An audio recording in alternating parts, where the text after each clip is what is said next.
E aí, moçada, beleza? Espero que todos estejam bem. Vamos aí para a nossa aula 43, aula de Revolução Russa. Perceba que eu estou tentando modelar aí as aulas para vocês, mais ou menos em função da questão do tema, do assunto. Então, nós tivemos aí a aula de imperialismo, que foram 3 aulas, né, de 50 minutos. Então, são 3 tarefas para fazer. Mas antes disso, tivemos a aula das unificações italiana e alemã, que foi uma aula, portanto, uma tarefa para fazer. Depois, Segunda Guerra, com 2 aulas, 2 tarefas para fazer. E agora, Revolução Russa, uma aula para fazer. Então, a ideia é que mais ou menos em 2 semanas você tenha 4 aulas, que é a média exigida aí pelo seu material. O ideal é não passar disso, tá? E, eventualmente, para conseguir fazer o ajuste, você vai ter, às vezes, uma semana um pouco mais leve, às vezes, uma semana um pouco mais pesada. Beleza? Mas a gente trabalha aí com esse número mencionado, tá? De mais ou menos 4 aulas em 2 semanas.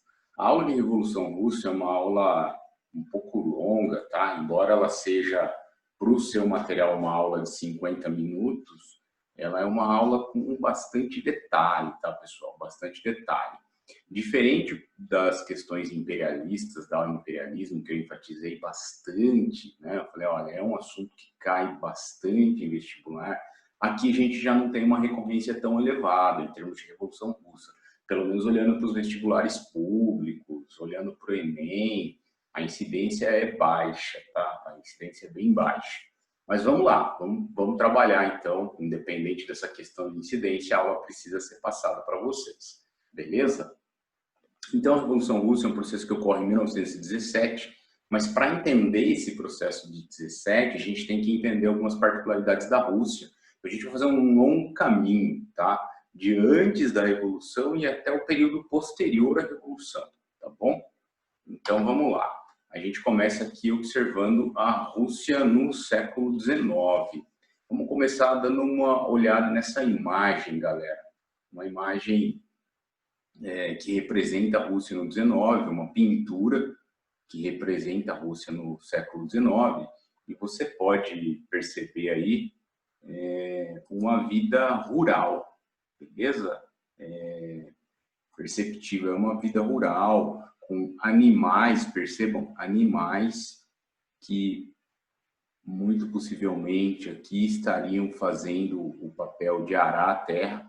Então, você tem um arado muito simples de tração animal. Pelo clima da Rússia, como a gente sabe, frio, extremamente frio, as pessoas estão agasalhadas, estão bem agasalhadas, por sinal, mas isso disfarça, né? Dá um disfarce da pobreza, mas a pintura deixa bem clara a simplicidade da casa, simplicidade do telhado e uma vida no campo.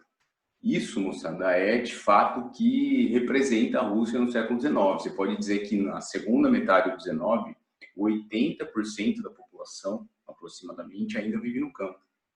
Você tem 20% da população aí vivendo nas cidades, beleza? E vamos entender, então, esse retrospecto, né? Vamos entender como isso vai influenciar no processo revolucionário. Então, seguindo aí, o item 1 da aula, Rússia no 19, agricultura é a principal atividade. A gente começou olhando a imagem, beleza? Você tem, no entanto, grandes propriedades rurais. Existe uma nobreza proprietária de terras. Então, a Rússia, a gente pode dizer que ela tem heranças fortes ainda do que seria o feudalismo, tá? Agricultura como principal atividade, uma nobreza de proprietários de terra, que são os boiardos. Você não precisa usar esse termo em prova, boiardos, tentar lembrar disso. Simplesmente nobreza proprietária suficiente. Quem trabalha nos campos são os servos, também chamados de mujiques. Esses servos, eles trabalham nessas grandes propriedades para essa nobreza. Tá? Então, são servos pertencentes à terra, presos à terra, nos moldes do que você conhece como feudalismo. Beleza? E aí dá uma coceira para você falar que a Rússia é feudal, né? Você inclusive encontra alguns livros falando de uma Rússia feudal no século XIX. mais cuidado, tá? Daqui a pouco a gente vai ver por que não é tão apropriado o termo. Um outro ponto que faz com que você lembre bastante do feudalismo é que a Igreja Ortodoxa tem um grande poder na Rússia, tem uma grande influência na Rússia, tal como a Igreja Católica tinha na Europa feudal. Então você reúne elementos aí que quase que permitem que você fale, pô, a Rússia é feudal, né? Por que tomar cuidado? Porque no feudalismo o poder era descentralizado. O sistema político era descentralizado. Cada senhor feudal mandava na sua terra. E aqui essa nobreza, ao menos teoricamente, ela está subordinada ao czar. Então aqui nós temos o poder concentrado nas mãos do czar. A palavra czar que vem de César, né? Nas aulas de Roma nós vimos aí que César passou a ser um título dos imperadores romanos. E na Rússia, de César passou para Caesar e de Caesar para czar. Se a gente olhar para a Alemanha, de César passou para Kaiser. Então, são títulos, né? São heranças desse mundo mais antigo. É uma herança ainda da Roma, beleza? A ideia de império, imperador. Então, você tem o czar, que nada mais é do que o imperador, é o cara que manda em tudo. Então, o poder é centralizado, é concentrado nas mãos do imperador. E nós temos a mesma família no poder desde 1613, galera, que é a família Romanov. Então, se você arredondar, aí você tem mais de 300 anos de família Romanov no poder, beleza? Dinastia Romanov. Vamos ver o que vai acontecer, galera. Vamos lá, próximos passos. Processo de modernização da Rússia. Observem aí, processo de modernização da Rússia. Esse processo, galera, ele vai ser feito com capital estrangeiro, tá? Com capital principalmente francês e inglês. Mas acredite, também com capital dos Estados Unidos, tá? Também com capital dos Estados Unidos.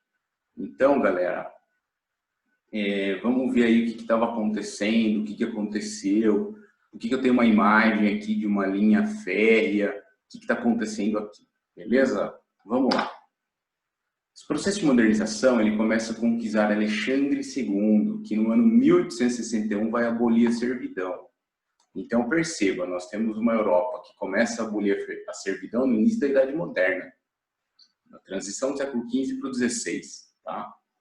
Ainda que pudessem continuar existindo resquícios de servidão na Europa, você tem a maior parte das terras, né? A maior parte da Europa Ocidental promovendo essa abolição no início da Idade Moderna. Você vê que a Rússia vai promover essa abolição em 1861.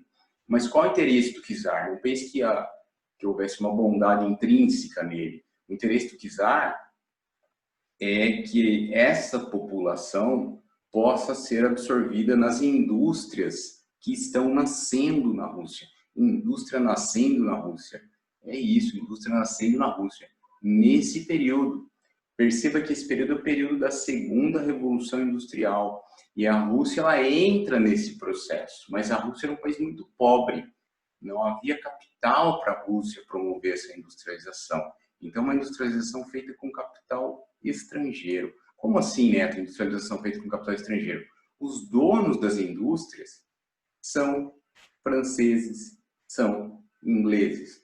Ou, se não são donos, você tem bancos franceses, bancos ingleses investindo na Rússia, entre aspas, investindo na Rússia, colocando o seu capital na Rússia para com que a nascente burguesia russa, uma nascente burguesia ainda, possa pegar esse capital e aplicá-lo na criação da indústria, na construção de ferrovias, como a gente vai observar, beleza? Então, existe aí uma relação direta com o capital externo para que a Rússia pudesse, aspas, se modernizar.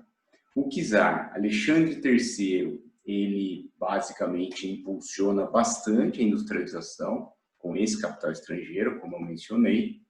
E depois nós temos o czar Nicolau II, já entrando aí no século XX, final do XIX, início do XX, e Nicolau II responsável também pelo processo de industrialização aliado ao capital estrangeiro, mas também preocupado com a construção de ferrovias, beleza? No território russo. Então, um território gigantesco, como vocês sabem, e aí esse impulso do Nicolau II para a construção de ferrovias na Rússia. Aí, um destaque maior seria a construção da Transiberiana. Essa é uma imagem da construção da Transiberiana. Ponto interessante é perceber que a gente está chegando num momento da história que a gente consegue imagens, né, que são reais, não só pinturas, né, mas a gente consegue agora fotografias, beleza? Fotografias desse período. Então, vamos dar uma olhadinha nesse processo. Você tem aí a Transiberiana, que liga Moscou a Vladivostok. São aproximadamente, galera, 10 mil quilômetros, tá? 10 mil quilômetros cortando a Rússia no sentido oeste-leste, né? Vem do ocidente para o oriente. Gigantesca ferrovia, galera.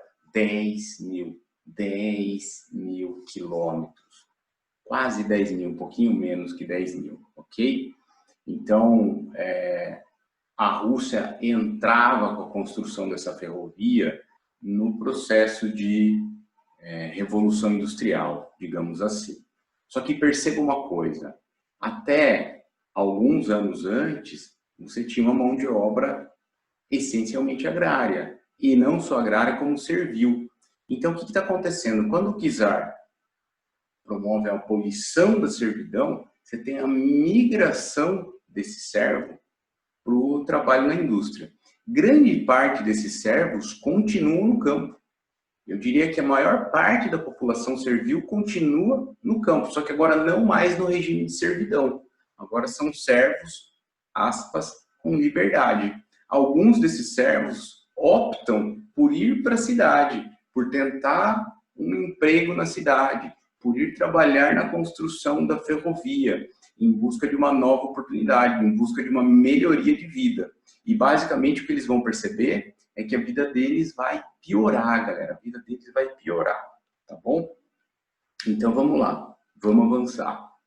Nesse cenário de modernização, construção de ferrovia, industrialização com capital estrangeiro, mais ainda uma gigantesca mão de obra trabalhando no campo, não mais no regime de servidão, mas ainda no campo, você tem surgimento de correntes políticas, que a gente chamaria hoje de partido político, naquela época a gente não chama de partido político, não chega a ser um partido político nos moldes de um partido político hoje, beleza? Mas lembra, seria equivalente a um partido político. Então nós temos os Narodniks, eu vou fazer a pronúncia aqui em português, né? Já que a pronúncia em russo exige muito treino e cautela. Então, nós temos os Narodniks, que seriam aí a corrente populista, seria o partido, né, equivalente hoje a um partido populista, chamado de partido populista. Os nihilistas, que representam a corrente anarquista. A principal inspiração para os nihilistas é o Mikhail Bakunin, que foi mencionado lá na aula de pensamento social no 19, quando a gente falou do anarquismo, aquela ideia de que você precisa derrubar o Estado para conseguir implantar o anarquismo, já que o Estado acaba defendendo os interesses da burguesia. E existe uma corrente muito importante, que é a corrente dos sociais-democrata, ou a corrente social-democrata, que, vamos pegar aqui a palavra social, está relacionado aí às teorias marxistas, ao marxismo. Beleza? Esse Partido Social-Democrata, ele vai se dividir no início do século XX, em 1903. Haverá um congresso desse partido. O congresso é uma reunião. E esse congresso, ele promove a divisão do partido em duas alas. Então, isso é muito importante, galera. E esses dois pontos, ou esses dois partidos, essas duas correntes políticas que nascem dessa divisão, são muito importantes. Então, para você que está copiando a aula aí, dá foco para esse ponto, beleza? Partido Menchevique, cuja tradução literal é minoria. São os marxistas ortodoxos. São liderados por um sujeito chamado Yuri Martov, que pouco importa o nome do líder, mas o que significa, Neto, marxista ortodoxo. O marxista segue a ideia do Marx. Ortodoxo segue ao pé da letra a ideia do Marx, segue rigorosamente a ideia do Marx. Igreja Ortodoxa Cristã, só para vocês lembrarem, cristianismo ortodoxo, cristianismo verdadeiro, cristianismo rigoroso, segue verdadeiramente as ideias de Cristo. Essa é a ideia da palavra ortodoxo. No caso aí, Partido Marxista Ortodoxo, segue rigorosamente as ideias do Marx. E o que o Marx fala? O que o Marx menciona? Quem é que é o trabalhador revolucionário? Quem é que é o trabalhador que vai implantar o socialismo? É o trabalhador da fábrica, é o trabalhador da indústria. Por quê? Por causa do grau de exploração que ele sofre. Então ele vai ser o germe que vai destruir o sistema capitalista. Quando a gente estuda lá o materialismo dialético, que eu mencionei para trás, lá na aula de pensamento social, falei, todo sistema cria o germe da sua destruição. Então, o sistema capitalista criou o germe da sua destruição, que é o proletariado. Essa é uma tese marxista.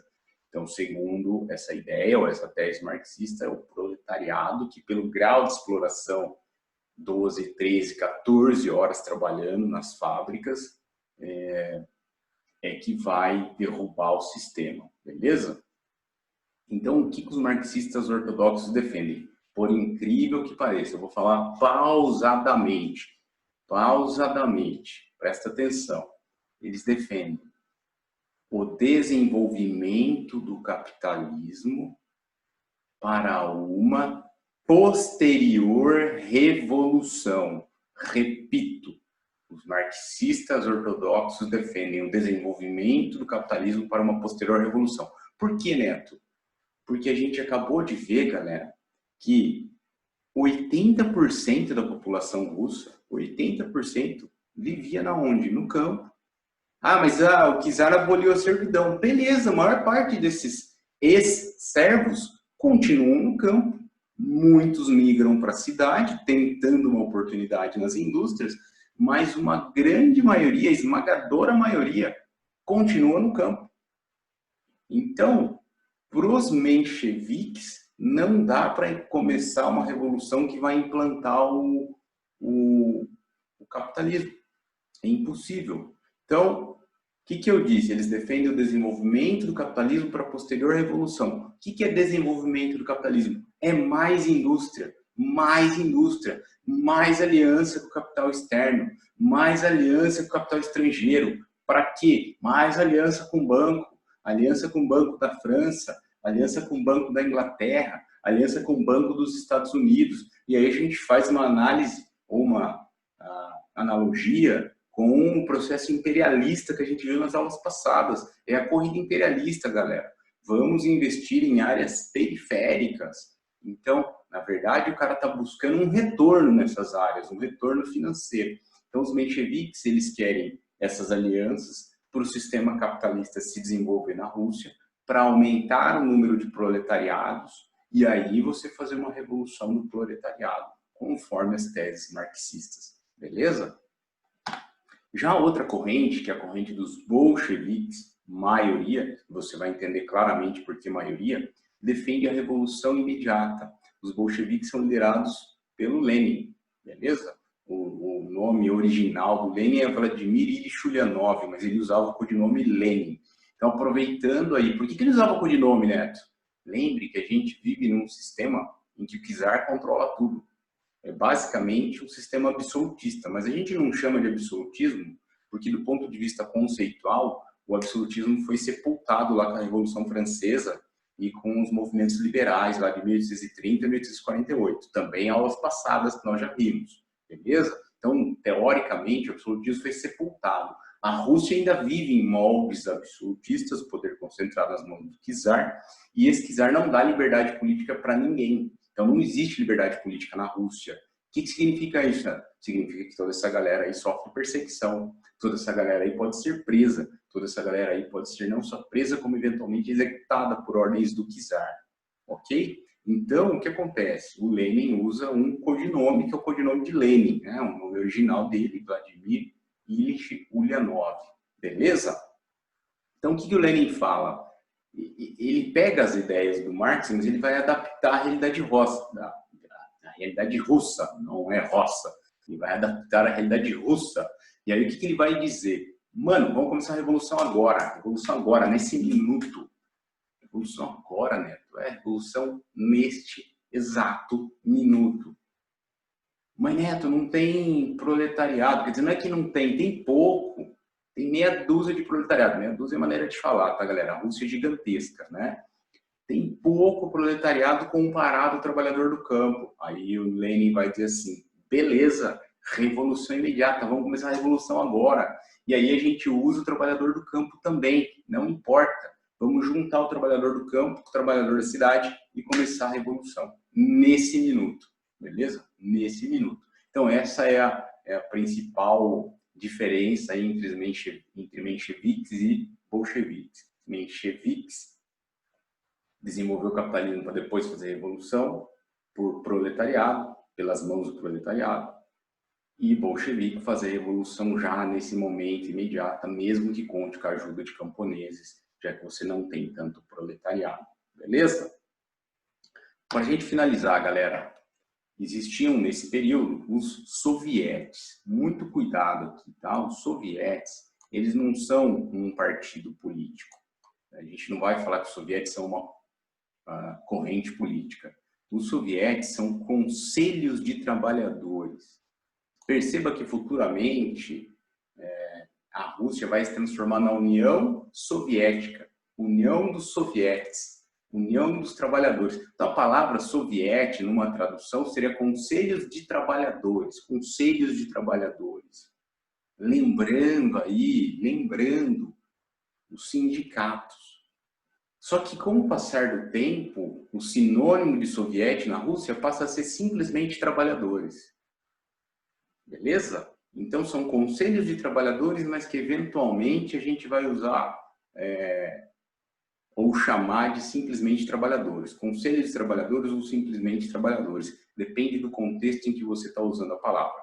Beleza? Então sovietes, conselhos de trabalhadores, união de trabalhadores, em prol aí de ideias comuns, da implantação de benefícios, melhoria da vida, melhoria do trabalho. Então, os trabalhadores se reuniam nesses conselhos. É basicamente a ideia de um sindicato hoje que, teoricamente, trabalha para defender aí os interesses do trabalhador. Beleza? Nas mais diversas esferas aí do mundo do trabalho. Então, surgiram nesse período, galera, vários conselhos de trabalhadores. E lembra, eu mostrei o mapa da construção ali da Transiberiana, 10 mil quilômetros, galera, 10 mil quilômetros cortando a Rússia. Então, um país gigantesco e, consequentemente, se você pensar na Rússia, embora agrária, predominantemente agrária, ainda considerado um país agrário, é um país que avançou na industrialização e tem trabalhadores na indústria. Então, surgiram um número considerável aí de conselhos fazendo parte aí, né, desse país chamado Rússia, beleza? Então vamos usar um pouquinho o raciocínio. É um slide chato esse, demoradinho, tá? Tenham paciência, mas não tem como eu não explicar isso de forma detalhada para vocês. Fica uma lacuna se eu não explicar. Os bolcheviques seriam, portanto, uma espécie de partido que quer fazer a revolução agora. Se eu, bolchevique, quero fazer a revolução agora, quem é que eu tenho que convencer? A burguesia? Não. O czar? Obviamente não. Inclusive, o czar vai me perseguir, o czar quer me matar, o czar quer minha prisão, o czar não quer que eu exista. Então, quem é que pode me ajudar nesse processo revolucionário imediato? Os sovietes. Então, eu costumo dizer que é muito importante que os bolcheviques eles vão ter uma atuação direta sobre esses conselhos de trabalhadores. Eles vão politizar esses conselhos de trabalhadores. Eles vão ensinar os trabalhadores a fazerem greve, eles vão ensinar os trabalhadores a lutarem pelos seus direitos. Eles vão ensinar os trabalhadores que é necessária uma revolução, ou do contrário, os trabalhadores continuarão explorados. Beleza? Então, existe uma atuação direta dos bolcheviques sobre esses trabalhadores, sobre esses sovietes. Então, isso é importante para entender a revolução. Por que a Rússia coloca a revolução em prática? Porque havia uma estrutura política, um grupo político relativamente bem estruturado, que é os bolcheviques, que estava orientando esses trabalhadores, beleza? Sobre a importância do processo revolucionário, mesmo que esses trabalhadores não fossem, de fato, a maioria da população, beleza? Vamos lá. Ensaio geral, galera. A gente costuma dizer que houve um ensaio para a futura Revolução Russa. Depois você vai entender por que o ensaio geral foi chamado de ensaio geral, quando a gente chegar lá na Revolução de 17, beleza? Então, o que vai acontecer? Nós temos a eclosão da Guerra Russo-Japonesa, e aí tem um mapa para auxiliar vocês. Deixa eu tentar, pelo mapa aqui, orientar vocês. Guerra Russo-Japonesa. Olha aqui, vamos contornar aqui os territórios russos. Beleza? Então, está aqui, contornada a Rússia para vocês. E aqui nós temos o Japão e as suas diversas ilhas, beleza? Basicamente isso aqui é o Japão e as suas diversas ilhas. O que vai acontecer?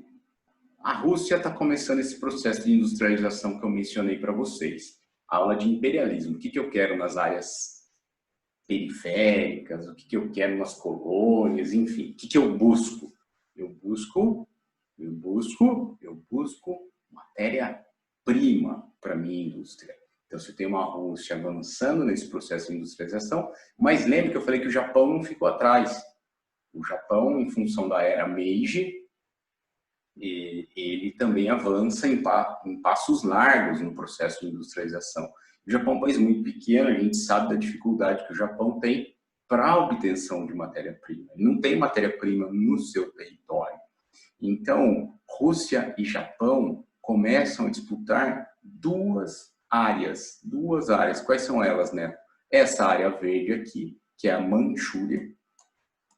Estou colocando aqui um M de Manchúria, beleza?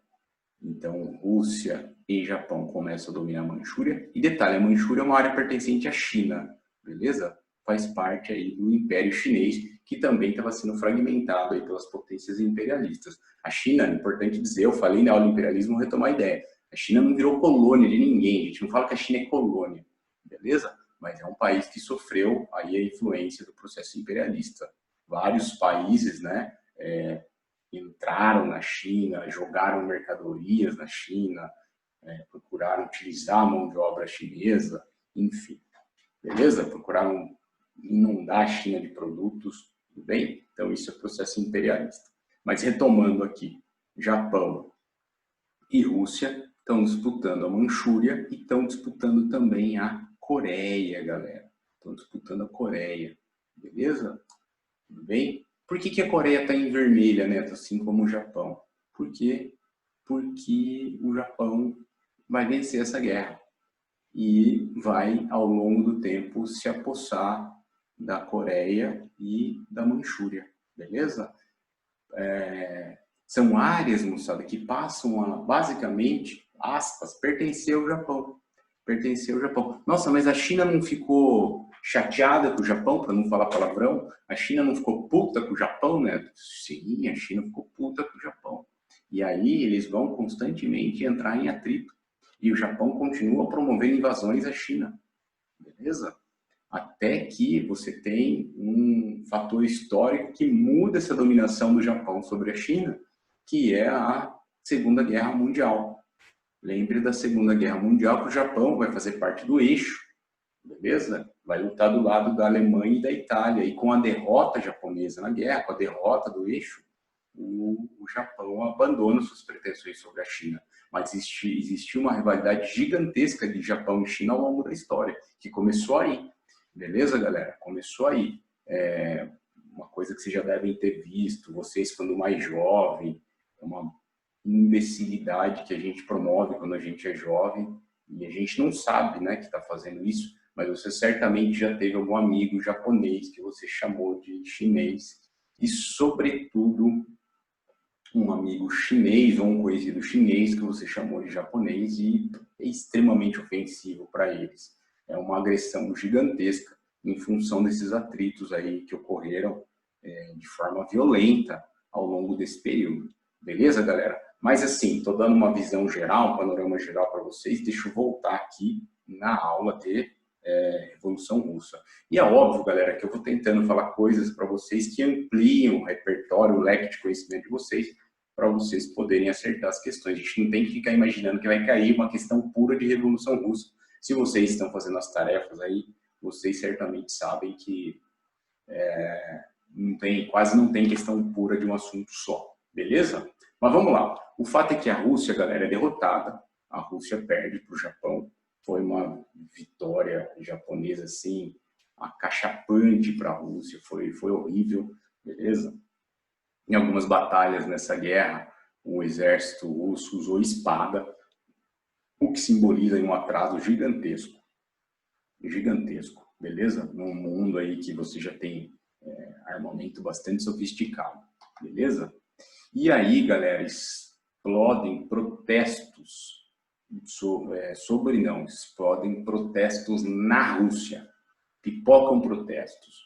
E, obviamente, descontentamento com o czar, vão acusar o czar, vão falar mal do czar, vão falar que o czar não se preocupa com o país, não se preocupa com a população, que o czar está preocupado apenas com a própria família, está preocupado apenas com a própria esposa. Então, protestos pipocam por toda a Rússia. Então, já havia um descontentamento com a pobreza, né? A população já não estava feliz e, ao perder a guerra, ela cria a coragem aí para promover manifestações. Uma dessas manifestações é repreendida de forma violenta pela guarda czarista. Esse episódio ficou conhecido como Domingo Sangrento, porque supostamente centenas de pessoas morreram e a neve na Rússia teria ficado manchada de sangue, beleza? E era uma manifestação pacífica que as pessoas promoviam, tá? Então, isso marcou muito a história da Rússia e aí o descontentamento com o czar aumenta ainda mais, galera, aumenta ainda mais. E o resultado é que explode uma greve geral liderada pelos soviéticos. Então, o que eu falei? Os soviéticos aprenderam com quem? Com os bolcheviques, que qual o momento de eu ir para uma greve? Se o país está bem, se está tudo bem, se a população está tranquila, eu vou começar uma greve agora? Não vai fazer sentido, mas não.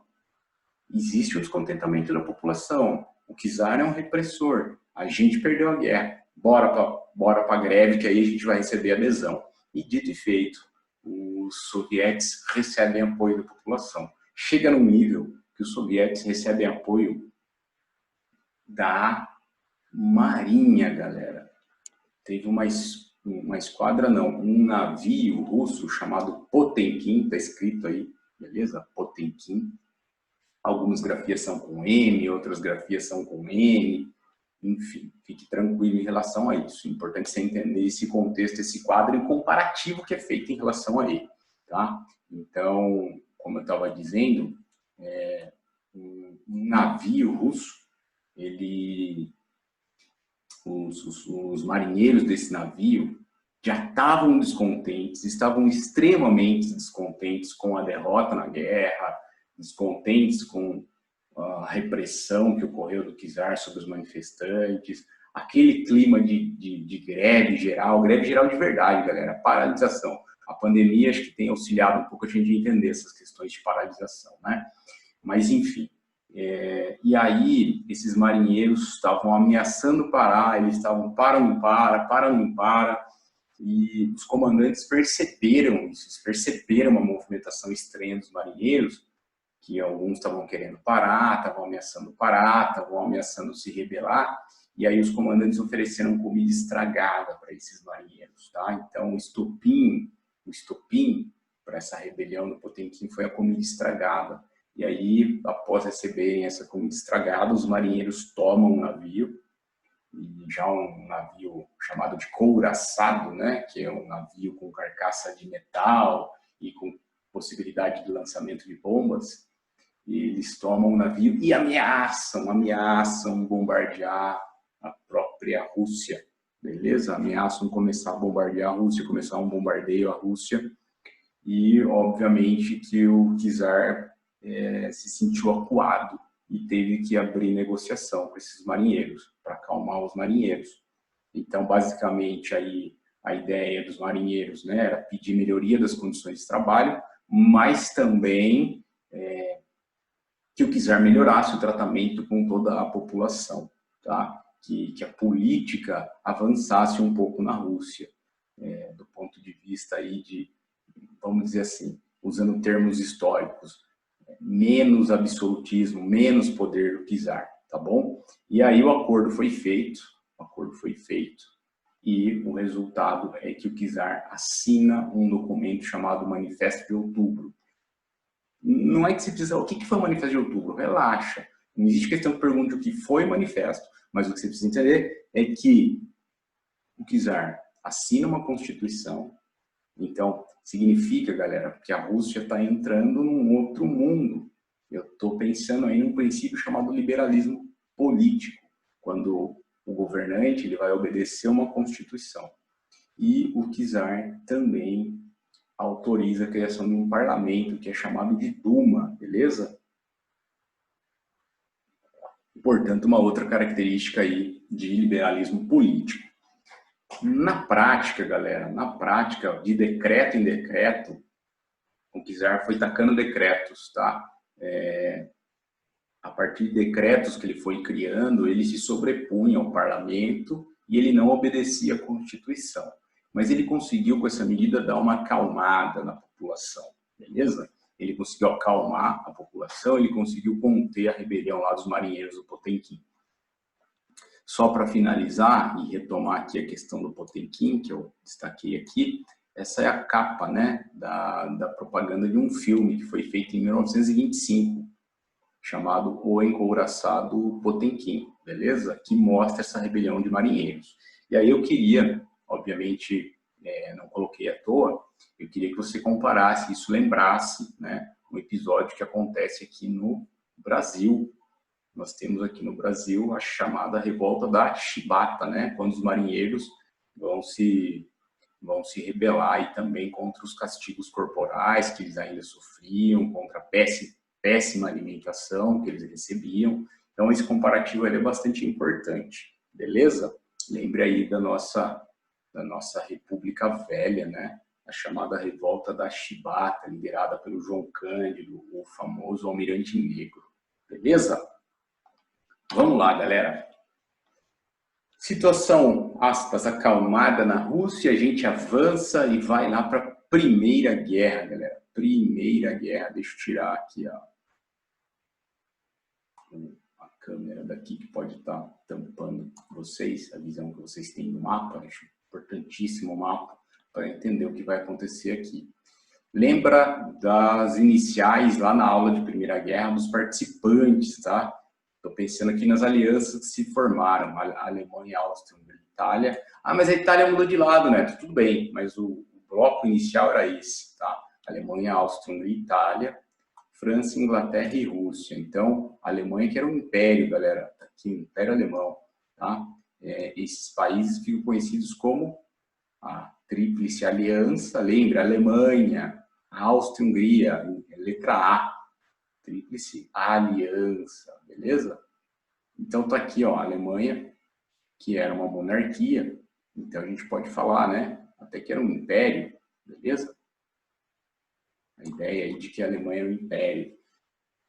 Áustria-Hungria, Império Austro-Húngaro, tá aqui, beleza? Tá aqui, Império Austro-Húngaro. E Itália, galera, que também era uma monarquia, havia nascido há pouco tempo. Então a gente fala que esses países são os impérios centrais, né? Impérios centrais, beleza? E o que vai acontecer quando a gente olha para o outro lado? A França tinha rivalidades com a Alemanha, lá por causa da Alsácia-Lorena, a indenização que a França pagou para a Alemanha, lembre, né? Tudo assunto tratado anteriormente com vocês.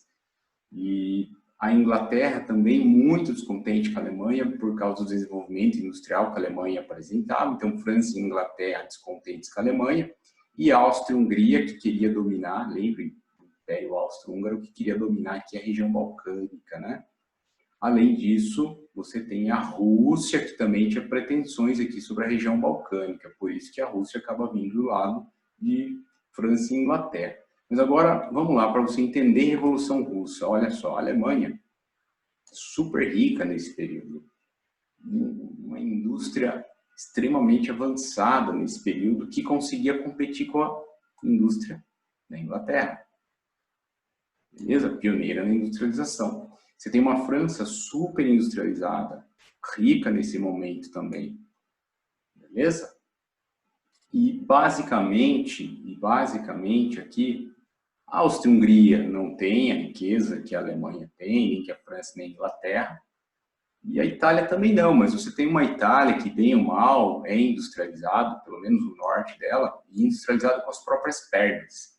Então, pobre de verdade, galera, pobre de verdade, você tem a Rússia, que acabou de iniciar o processo de industrialização, mas com capital, lembre, com capital externo, galera, com capital externo.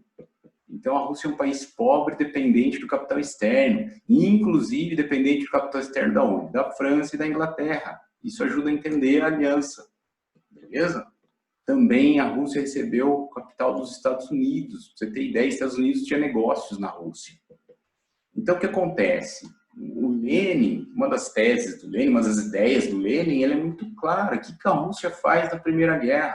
A Primeira Guerra é uma guerra imperialista, de países capitalistas ricos dominadores, que exploram outros países. A Rússia não tem que estar nessa guerra, beleza? E aí, para corroborar com Lenin, o que vai acontecer?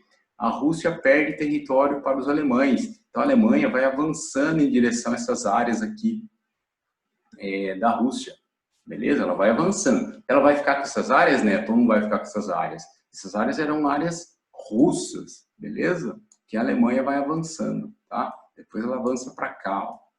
Beleza? Esse avanço não para, esse avanço alemão aí durante a guerra.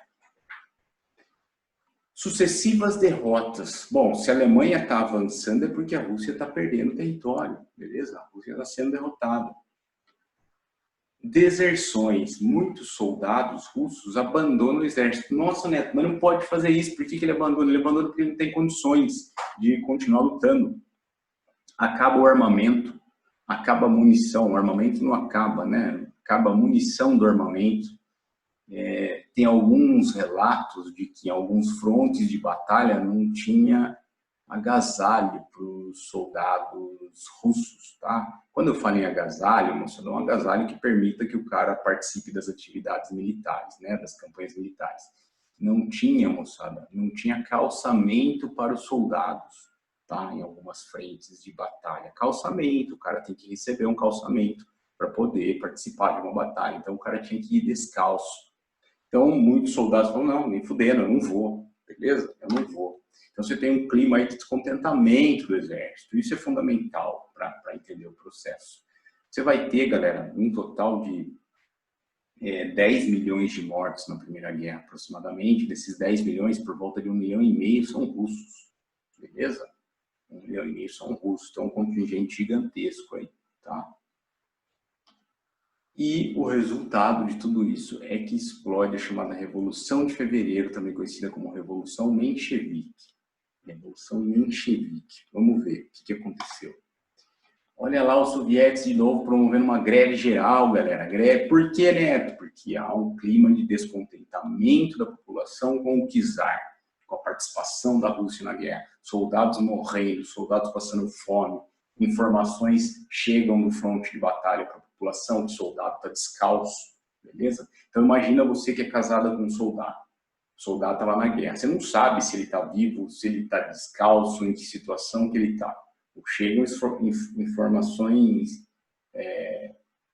sem muitos detalhes para você. O que você sabe que a situação não está boa. Então, muitas mulheres, galera, isso é fundamental, fundamental você saber, entender, e hoje isso é cobrado. Muitas mulheres, elas vão ser fundamentais nessa revolução que ocorre em fevereiro de 17. Perdão, nessa greve de fevereiro de 17, que faz parte da Revolução de Fevereiro. Tá? Então, muitas mulheres que trabalhavam no setor têxtil, elas vão se rebelar.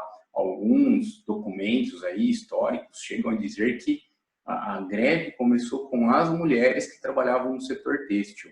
E aí os homens olharam e falaram, opa, os homens que não, obviamente não estavam, por algum motivo, né, na campanha militar, não faziam parte do exército e faziam parte ali do setor industrial, eles olham essa greve de mulheres e falam, pô, não tem como a gente não lutar também. Por que essas mulheres lutavam, Neto? Porque elas viam a possibilidade de repente, a vida delas mudar. Tem uma dificuldade delas na indústria, o marido está na guerra, e quando você olha a ideia de igualdade original, né, se você pensar que os princípios socialistas, pelo menos de forma geral, são de que todo mundo deve trabalhar e tudo deve ser dividido. Lembre que as mulheres tinham dupla jornada, então alguns estudos também falam que as mulheres enxergavam a possibilidade da dupla jornada não acabar, mas ser dividida com os homens, beleza? Coisa que a gente vê que não acontece ainda hoje, né?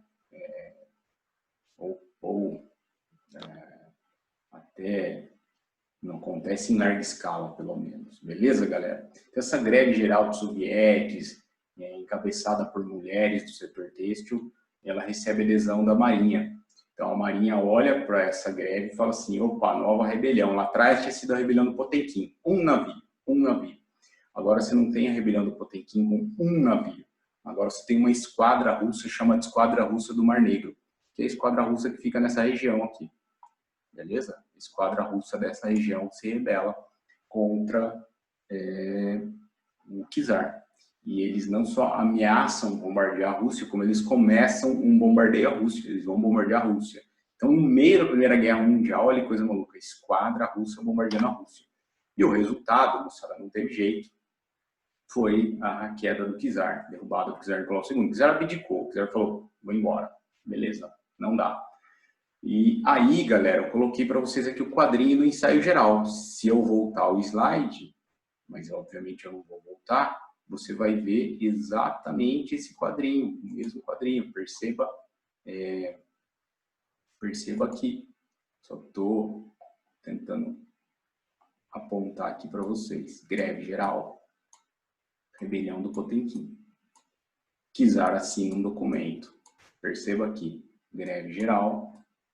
Rebelião da Marinha, diferente do Potemkin, agora é uma esquadra, e o czar abdica, beleza? A gente fala em derrubada do czar, o que aconteceu? O czar abdicou, tá? Ele abdica porque ele fala, não, tá bom, beleza, eu não governo mais a Rússia, ok? Então, por que o ensaio geral ficou conhecido como um ensaio geral? Porque você percebe que você tem, basicamente, situações que vão se repetir posteriormente. Por isso eles falam que eles estavam promovendo um ensaio lá em 1905, sem saber, né, que estavam promovendo um ensaio. Beleza? Após a derrota lá para o Japão em 1905. E aí, galera, com a abdicação do czar, forma-se um governo provisório chamado de governo provisório. Beleza? Esse governo provisório, galera, ele é composto por mencheviques, bolcheviques, nobres, partido da burguesia, que é chamado de cadete, Partido Constitucional Democrata. Por isso, cadete não precisa saber o nome do partido da burguesia. O governo provisório é composto também por trabalhadores. Não perceba que é um governo... Nossa, Neto, que governo bonito, Neto. Menchevique, que quer desenvolver o capitalismo para fazer a revolução depois, bolchevique, a revolução imediata, nobreza, que quer continuar com seus privilégios, burguesia russa, que quer certamente os lucros do processo de industrialização, trabalhadores, né? Bonito esse governo, né? Um governo plural, um governo amplo, sim, tão bonito, tão plural e tão amplo que ele não consegue chegar em consensos, eles batem a cabeça, porque são interesses muito diversos, muito diversos. Agora, um ponto fundamental que você precisa saber é que o líder do governo é um cara chamado Alexander Kerensky, que é menchevique. Então, por que a Revolução de Fevereiro é chamada de Revolução Menchevique, Neto? Porque a liderança do governo provisório ficou nas mãos de um menchevique.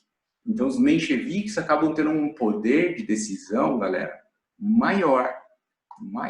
Muito embora seja um governo amplo, composto por diversos grupos, mas o poder de decisão é dos mencheviques. Então, a Revolução de Fevereiro de 17, ela é conhecida como Revolução Menchevique. A gente está em fevereiro de 1917, nesse momento, galera. Beleza? Fevereiro de 17, ok? De 1917. É a primeira parte do processo revolucionário. Nossa, Neto, e aí? Mas então a liderança é menchevique? O que os mencheviques fizeram de bom? Segundo os historiadores, os mencheviques fizeram uma, que a gente chamaria hoje de burrada, né? Porque qual o motivo da greve e da rebelião? Descontentamento com o czar por causa da Primeira Guerra, porque a Rússia estava perdendo a guerra, porque a Rússia estava perdendo territórios, porque pessoas estavam morrendo na guerra, beleza? Esse é o fator que leva a este levante. Então, qual deveria ter sido o projeto do governo provisório? Tirar a Rússia da guerra. E o que o governo provisório resolve fazer? Manter a Rússia na guerra. O governo provisório mantém a Rússia na guerra. Neto, mas que incoerente, que falta de noção, que burrice. Não. A gente tem que olhar com o olhar da época, com o olhar histórico da época, não com o nosso olhar histórico. Você já viu a aula de Primeira Guerra? Você já sabe o que aconteceu, né? Mas eles não sabiam o que aconteceu ou o que ia acontecer. Então, quando eles falam que eles querem continuar na guerra, vamos parar e pensar um pouquinho. A Rússia está do lado, galera. Vamos lá. Me ajude aqui, apontador. Vamos lá. Me ajude aqui, canetinha. A Rússia está do lado aqui, ó, da França. Eu não estou conseguindo fazer esse abaê. A Rússia está do lado da França, galera. Da França. Que tá puta com a Alemanha. Que tá avançando sobre o território russo. A Rússia está do lado da Inglaterra, galera. Puta potência, galera. Puta potência naval. Tanto mercante quanto de guerra. Então, o que a Rússia está pensando? Meu, os alemães estão avançando sobre o meu território aqui. Eles já vão tomar um cacete da Inglaterra e da França, já. E aí ela decide se manter na guerra. E a Rússia tinha uma expectativa de França e Inglaterra vencerem, e consequentemente ela vencer, e eventualmente aconteceu o contrário, ela avançar sobre os territórios alemães, ela avançar sobre o Império Austro-Húngaro, beleza? Então, eles não sabiam o que ia ser o fim da guerra. Neto, mas por que eles querem tanto avançar por esses territórios? Porque eles são mencheviques. Os mencheviques querem mais capitalismo para depois fazer a revolução. Eles querem ganhar território, eles querem capital, eles querem mais indústria. Então essa é a pegada, beleza? Então esse governo mantém a Rússia na guerra. Então a gente continua aí no mesmo tópico de guerra. Só que aí o tempo vai passar, galera. Lembra que a gente estava em fevereiro, março, abril. Então agora a gente está em abril de 17. Abril de 17 é o embrião da Revolução de Outubro, que é a Revolução Bolchevique. Então, em abril, galera, o Lenin, você vê a importância do Lenin aparecendo em vários momentos. Ele lança as teses de abril, que são paz, terra e pão, mais todo o poder dos soviéticos. Paz, sair da guerra. Terra, reforma agrária. Pão, é reflexo da Rússia, é uma metáfora o pão. Claro que não é metáfora e não ao mesmo tempo. Metáfora no sentido de pão é alimento para a população a partir do momento que você tiver implantado qual sistema? O sistema socialista. Todo o poder aos soviéticos, o poder na mão dos trabalhadores, beleza? Quando o poder estiver na mão dos trabalhadores, todo mundo vai ter comida. Então, é uma metáfora para o socialismo, beleza? E ao mesmo tempo, não só metáfora, mas a ideia do alimento, tá? E aí o Trotsky, agora que a gente está falando do Trotsky, é exatamente ele que aparece aí para você. Ele era um discípulo do Lenin, seguidor do Lenin, ele vai ser responsável pela formação da Guarda Vermelha, que é uma milícia que vai nascer. Essa milícia é formada, galera, por camponeses, trabalhadores urbanos.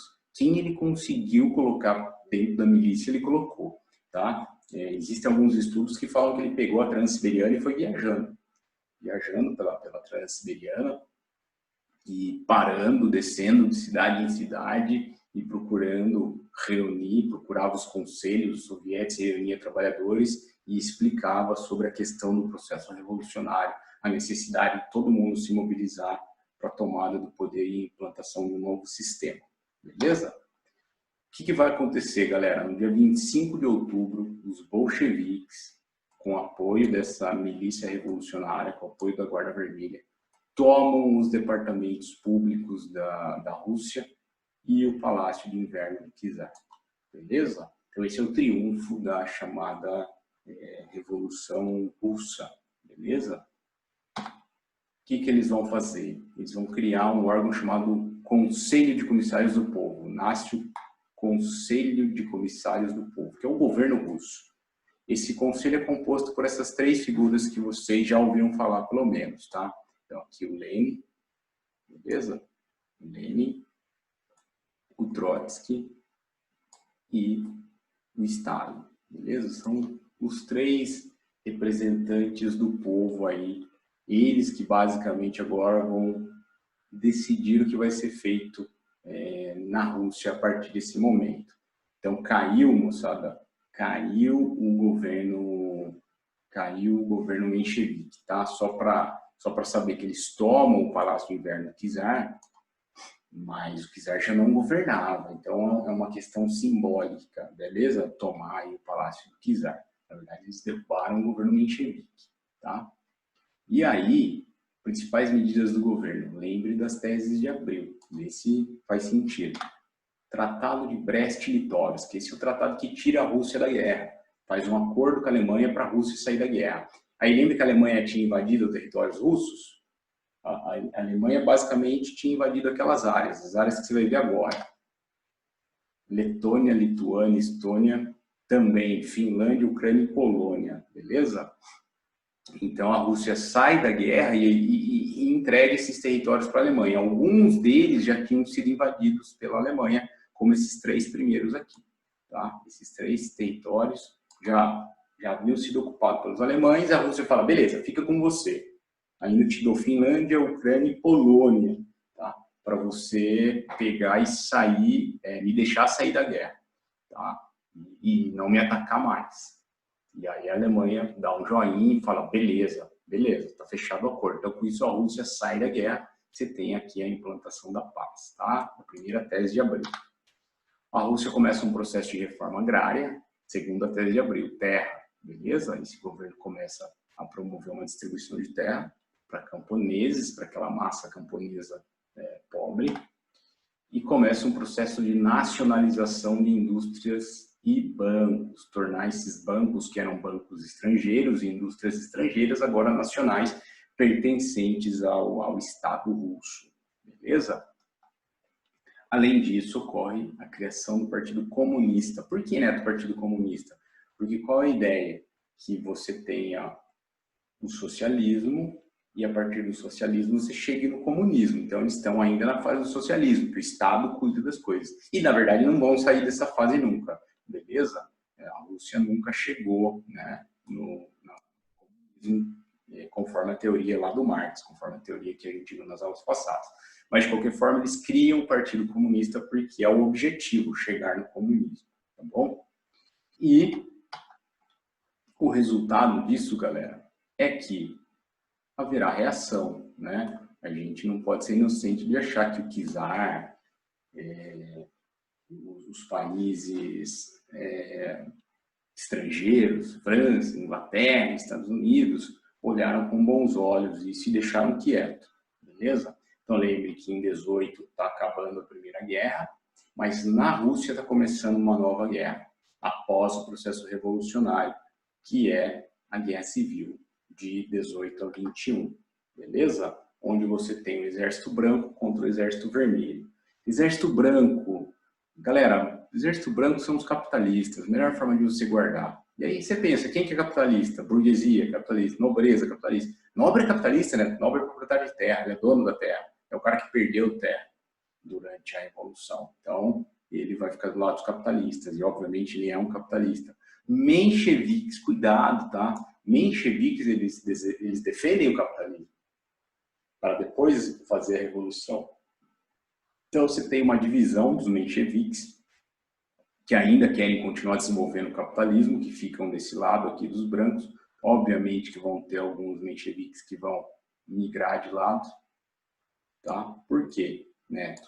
Porque eles estão vendo que os bolcheviques tomaram o poder. Falam, os caras tomaram o poder, me parece que está mais próximo, então, da gente caminhar para, né, consolidar o socialismo e depois chegar no comunismo. Então, muitos bolcheviques mudam de lado, alguns continuam com a ideia de desenvolver o capitalismo primeiro, e, obviamente, esses caras vão receber apoio da França e da Inglaterra. Dinheiro, né? Capital, arma, não.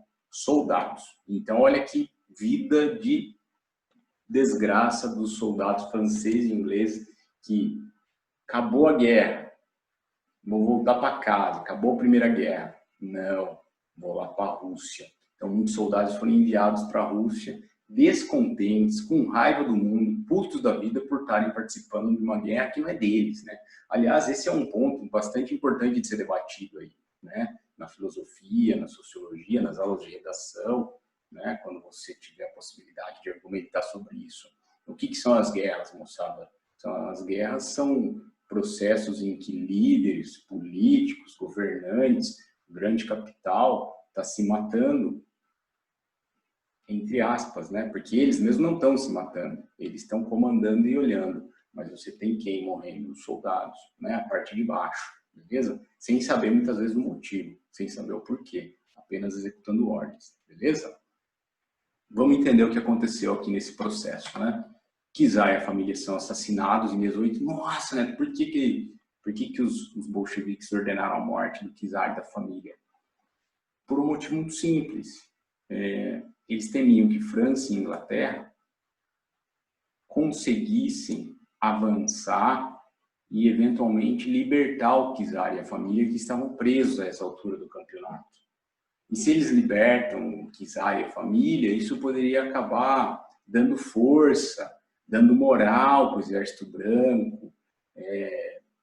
Isso poderia atrair, de repente, países capitalistas para lutarem contra os vermelhos. Então, assim, melhor não dar chance desses caras resgatarem o Czar e a família, que vai ser muito simbólico para eles. Então, o Czar e a família são assassinados. E os brancos, eles são derrotados por causa do comunismo de guerra lançado pelo Lenin. O que é o comunismo de guerra? Olha só, os vermelhos irão utilizar uma tática conhecida como comunismo de guerra, confiscando e comercializando a produção dos camponeses. Então, presta atenção, o exército vermelho pegava a produção dos próprios camponeses.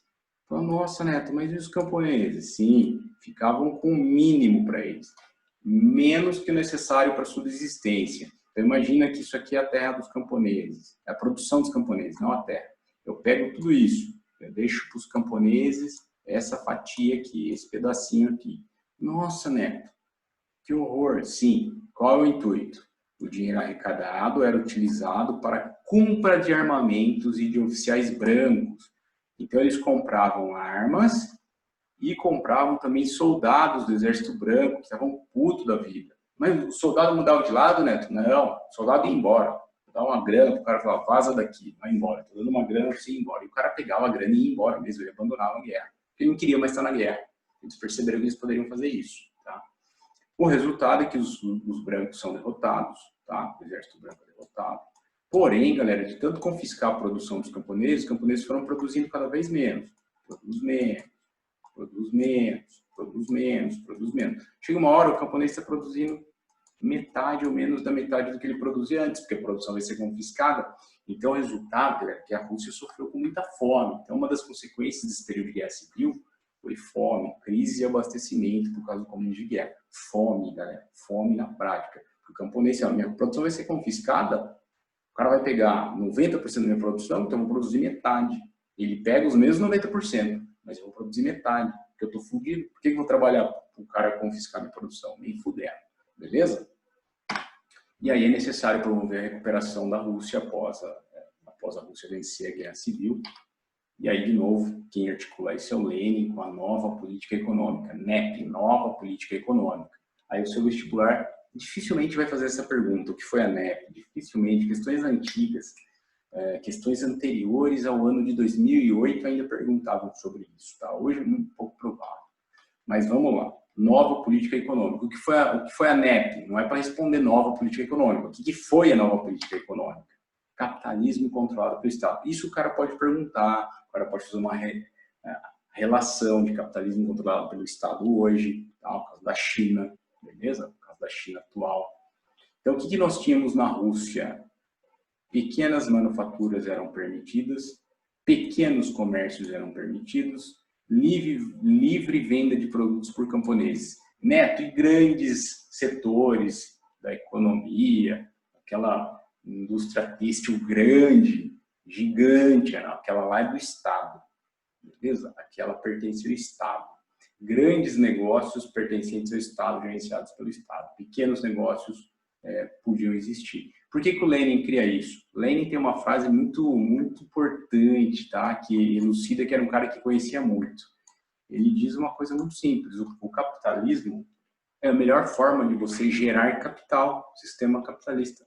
O problema é que o capitalismo não divide, mas a Rússia precisa de capital. Eu fiz um cifrão ali, porque a Rússia precisa de capital. Para quê, Neto? Para o seu processo de recuperação. Beleza? Para poder se recuperar. Então, a ideia do Lenin é capital para recuperação, tá? E aí a frase famosa dele é essa: um passo para trás para dar 2 passos à frente. Um passo para trás, voltar para o capitalismo. Mas calma, eu estou voltando de forma controlada. 2 passos à frente. Depois, primeiro passo, fim do capitalismo, sem guerra agora. Segundo passo, avançar com o socialismo. Beleza? A NEP gerou uma recuperação parcial da economia russa, de fato, beleza? A Rússia virou uma potência da NEP? Não, galera, não. Tá? Quanto tempo durou a NEP? Foi de 1921 a 1928, galera, mas também curiosidade, tá? De 21 a 28. E aí, a gente já avança para o próximo tópico, só para voltar, ó, item 7, recuperação. Item 8, surgimento da União Soviética. Entre 1922 e 1923 surge a União Soviética. O que é a União Soviética, Neto? A União Soviética é basicamente a incorporação das áreas que faziam parte do Império Russo. Então, existia o Império Russo, o Império do Imperador, do Czar, que dominava. Eu vou contornar, tá, galera? Eu vou contornar. O Império do Czar, para vocês não confundirem. O Império do Czar compreendia tudo isso aqui. Isso é o Império do Czar. Beleza? Todos esses países aí que terminam com ão fazem parte ou faziam parte do que era o Império do Czar. Aqui está Vladivostok, onde eu acabei de contornar, aqui que é onde morre a Transiberiana. Beleza? Isso aqui faz parte do Império do Czar. Opa, tem que contornar por cima aqui. Beleza? Isso é o Império do Czar. Aí o que acontece? Cai o Czar, Revolução Russa. Algumas áreas foram não mais controladas pelos bolcheviques, pelo partido que chegou ao poder. Elas ganharam aí uma autonomia temporária. Mas aí a Rússia em si, esse território que está nesse tom de rosa, é mais ou menos um rosa, a Rússia em si, vamos pegar só a Rússia aqui, a Rússia em si oferece para essas áreas: olha, vocês faziam parte do Império Russo, o que a gente quer é que vocês façam parte agora da União das Repúblicas Socialistas Soviéticas, a União Soviética. Então, República Socialista. Então, a Rússia passa a ser uma república socialista, junto com esses países que passam a fazer parte desse órgão, né, chamado União Soviética, dessa gigantesca federação chamada União Soviética, União das Repúblicas Socialistas Soviéticas. Então, surge a União Soviética. E aí, mas Neto, você não falou que essas áreas tinham sido dominadas pela Alemanha? Estônia, Letônia, Lituânia? Sim, só que o que aconteceu com a Alemanha na Primeira Guerra? O que a gente sabe? O que o Tratado de Versalhes fez? Fritou a Alemanha e obrigou a Alemanha a devolver todas as áreas. A Alemanha teve que devolver todas as áreas para a Rússia, beleza? E aí essas áreas agora foram incorporadas como partes da União das Repúblicas Socialistas Soviéticas, beleza? Então, isso não vai ser cobrado em prova, mas é importante você entender o que é a União Soviética. É a Rússia, mais esses países que nem tinham esses nomes nessa época, tá, galera? Esses países não tinham esses nomes, né, nessa época. E alguns tinham, outros não, mas basicamente serão incorporados e depois de 1991, de novo, começam a ganhar autonomia com o fim da União Soviética, beleza? Mas isso é outra aula aí, principalmente abordada em geografia para vocês. Vamos avançar. Morre o Lenin em 24, morte natural, e aí você tem a sucessão entre Trotsky e o Stalin. O Stalin, ele acaba vencendo a sucessão, mas aí você precisa saber a proposta de cada um deles. O Trotsky defendia a revolução permanente, ou seja, vamos aproveitar que a gente implantou o socialismo, que a gente está com sangue quente, e vamos implantar o socialismo no resto do mundo, revolução permanente. Já o Stalin, ele é contrário a essa ideia, ele defende a ideia de socialismo de um só país, que é a União Soviética. Ele defende, não, nada de guerra, nós vamos ser uma potência socialista. Presta atenção nessa fala. Nós vamos ser uma potência socialista. E a população cansada de guerra, tem atrito desde 1905, galera. A população cansada de guerra, perdeu parentes nas guerras, viu famílias inteiras desaparecerem, muitos estragos. Não, chega, nós não vamos ficar invadindo outros territórios, outra parte do mundo. Tá ótimo se a gente for socialista e deu, beleza? Então, o Stalin, ele acaba vencendo essa sucessão. Há indícios de que ele manipulou o processo sucessório, mas não vem ao caso. O fato é que ele vai implantar o chamado, não é chamado, né? Ele vai implantar uma ditadura, né? Uma ditadura de esquerda que a gente coloca no conceito de regime totalitário, tá? Totalitarismo de esquerda, características básicas. Regime totalitário, você não questiona o Estado, tem partido único, esse líder, normalmente, ele é muito carismático, existe uma propaganda intensa do Estado mostrando que o líder é um cara bom, que o líder é um cara legal, que o líder sabe o que fazer. O Estado monopoliza os meios de comunicação, como eu acabei de fazer, faz uma propaganda intensa, e é um regime que não tolera oposição, beleza? A gente vai ter aula de totalitarismo mais para frente, então fiquem tranquilos, a gente daqui a pouco chega nos regimes totalitaristas, a gente volta a falar do stalinismo de novo, beleza? Economia no stalinismo, galera, para não deixar de falar, dificilmente vai cair isso, tá? Dificilmente. Transforma a União Soviética numa nação. O objetivo do Stalin, transformar a União Soviética numa nação socialista, moderna, industrializada, aí ele lança os planos quinquenais.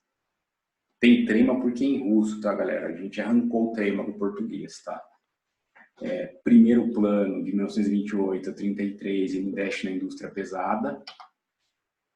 Na mesma época, ele promove a coletivização agrícola, então ele cria fazendas pertencentes ao Estado. Então, quem que é dono da fazenda? O Estado. Quem trabalha? Os sovkhrozes.